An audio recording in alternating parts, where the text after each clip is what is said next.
Mr. Foreman, you have been called before this assembly of the College of Physicians to answer the charge of practicing medicine without a medical license. What have you to say in your defense? Would you deny practicing medicine, sir? Why, no, I would not deny it. My practice is well known. Indeed, since I helped cure the plague of '92 with my strong water— Then you admit you have committed this most grievous offence. Well, 'tis true I'm not technically licensed, but I fail to see how— You fail to see? Then permit me to enlighten you, sir. A medical license assures the residents of London that a physician has the necessary education and skill to treat them. By practicing without qualification, you have not only broken the law, you have endangered the lives of your patients. Indeed, we have received reports that a man by the name of Nicholas Mugg, a wig-maker of Silver Street, has lately died under your care. Aye, well, that was most lamentable, but not my fault, sir. Mr. Mugg took a far greater dose of my strong water than I advised him to. He chose the dosage himself. In truth, one might say that the cause of death in this instance was, well, Nicholas Mugg practicing without a medical license. Silence, Mr. Foreman! Your impudent japery may well be suffered by your patients, but it will not be tolerated here. I do apologize, Mr. Smith. Besides the death of this patient, we have gathered ample evidence of your malpractice, Mr. Foreman. Indeed, we have had this illegal operation of yours under observation for quite some time. 'Twas you, Riccardo Ferraro, the merchant from Venice.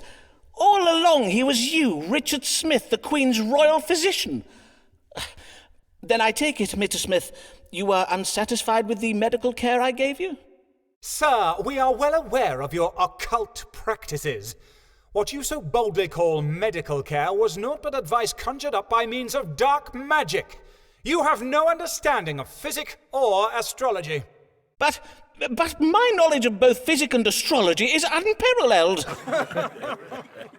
If that is so, then doubtless you will happily submit to having your knowledge examined before this assembly.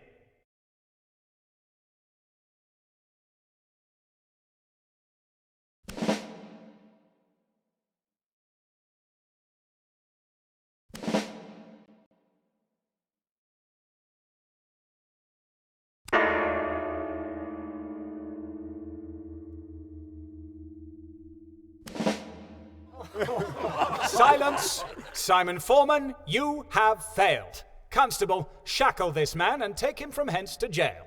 But, sir, this is most unjust. Pray afford me the chance to— unhand me, you rogue.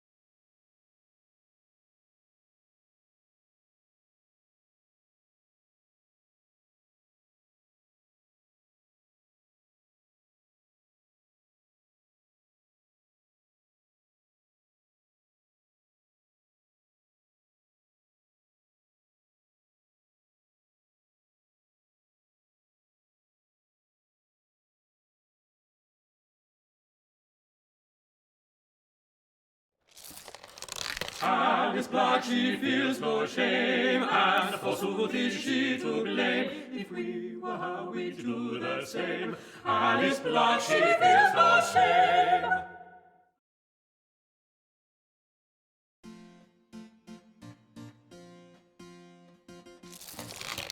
Good day, Mistress Blagg. Before we start, I must thank you for having used your influence to help me resolve my recent difficulties. Say nothing of it. Those doctors and their College of Physicians. Naught but a band of piss-pot sniffing bullies, so they are. Besides, I needed you out of prison so that you might read the stars for me. I see. And what would you have me advise you on? What know you of Richard Bancroft, the Bishop of London? Not much, in truth. But I did attend the Easter service at St. Paul's. I found the bishop's sermon on the virtues of chastity and abstinence most compelling. Why, you know him well? Not very well as yet. I was seated beside him at an episcopal dinner Saturday last. We discoursed a while. Bishop Bancroft is a most charming man. But there was a moment when we did both reach for the brandy decanter. Our eyes met and I felt something. Ah, 'twas a spark between you and the bishop? You felt a certain frisson in the air? Nay, I felt a certain hand up my skirts, more like. His Grace put his hand up your skirts! Madam, may I say how— Save your congratulations, Foreman. The bishop's not in the bag yet. Hence why I am come to you. Now that I have piqued his interest, I would have the stars tell me how to secure it. Ah, then you wish to pursue an amorous affair with Bishop Bancroft. But what of your husband, Dean Blagg? Oh, do not speak to me of my husband. Thomas Blagg is not fit to secure his wife's future. He is not fit for many of his marital duties, truth be told. But you did warn me of Blagg's financial ruin, and for that I am grateful. Forsooth, I am glad I was able to be of service to you, Mistress Blagg. Speaking of such, let us press on with this day's readings, if you please. Of course, let us consult the stars. How may Mistress Blagg secure the lasting affections of Richard Bancroft, the Bishop of London?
Ah, the stars suggest a most ingenious plan for ensnaring the bishop, Mistress Blagg.